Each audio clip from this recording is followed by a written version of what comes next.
Bonjour, bienvenue sur la vidéo CDS What's Next. Nous allons aujourd'hui vous parler des CDS et tout particulièrement du futur des CDS.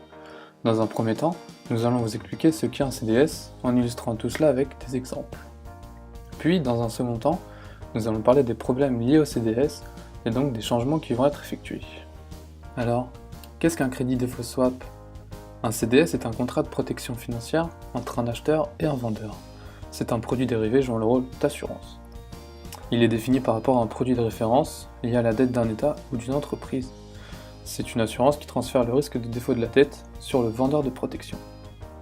Ce produit est indispensable pour permettre le bon fonctionnement des marchés financiers. Mais il est possible d'obtenir des CDS sans détenir de dette. C'est donc un objet de spéculation très prisé. Pour imager tout cela, prenons Monsieur A achetant de la dette, une simple obligation par exemple à Madame B. Monsieur A verse alors le prix de l'obligation à Madame B, et Madame B versera les coupons périodiques à Monsieur A.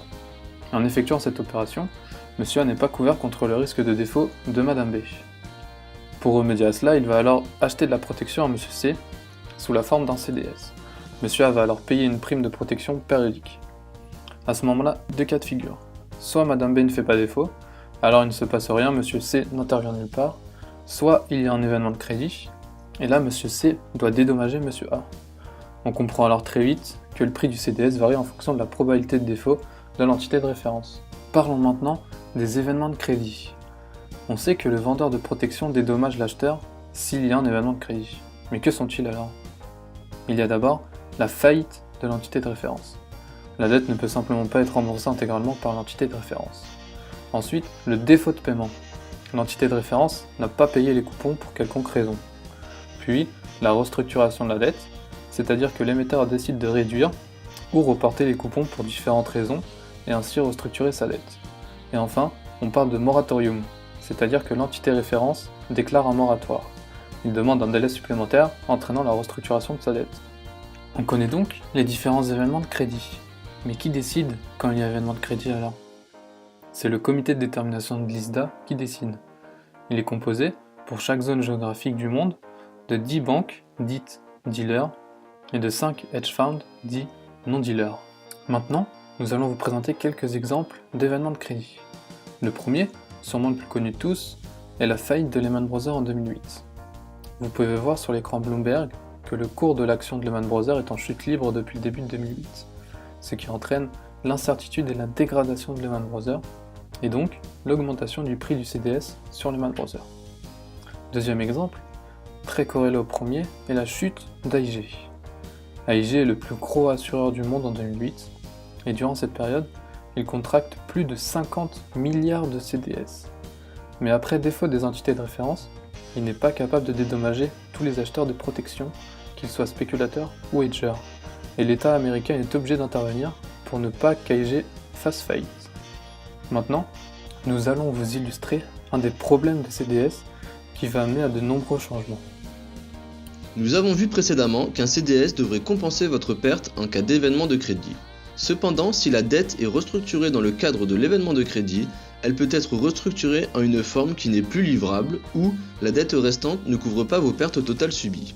Le meilleur exemple est la Grèce. Ainsi, les CDS n'ont pas pu être délivrés puisque la restructuration en de nouvelles obligations assorties de bons de PIB n'était pas pris en compte dans les événements de crédit. Après cela, l'ISDA a mis en place 3 changements majeurs. En 2012, l'interdiction des CDS à nu sur la dette souveraine des États européens est mise en place. Deuxièmement, il y a la prise en compte de l'action des gouvernements sur les événements de crédit et la mise en place d'une liste d'obligations de référence qui, quelle que soit la restructuration sur ces obligations, les CDS seront délivrés.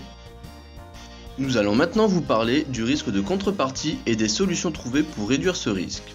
Le CDS étant un accord bilatéral entre deux contreparties d'échanger des flux sur des événements futurs, il est donc exposé au risque de contrepartie. Ce risque est le risque qu'une contrepartie peut ne pas être en mesure d'honorer ses engagements.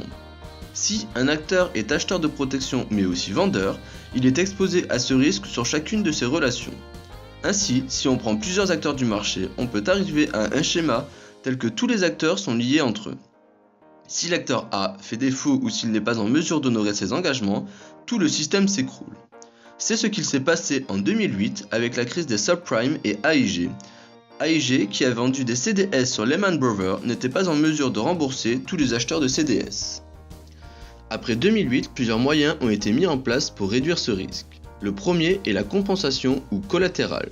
L'idée est que s'il y a défaillance de la contrepartie, vous êtes en mesure de compenser ce que vous leur devez contre ce qu'ils vous doivent. La différence est appelée l'exposition nette.